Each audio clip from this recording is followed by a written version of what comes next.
Præmieoverrækkelse i klasse 28.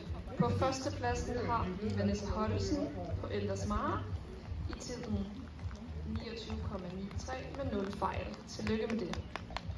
På andenpladsen har vi Kia Guldbæk Christensen på Lennon Rose med 0 fejl i tiden 36,88. Tillykke med det. Og I må gerne tage en æresrunde og en volte i kort galop. Og det skal lige lydes, at førstepladsen får et gavekort til Horse Fashion, andenpladsen får godvidere til Brogaard.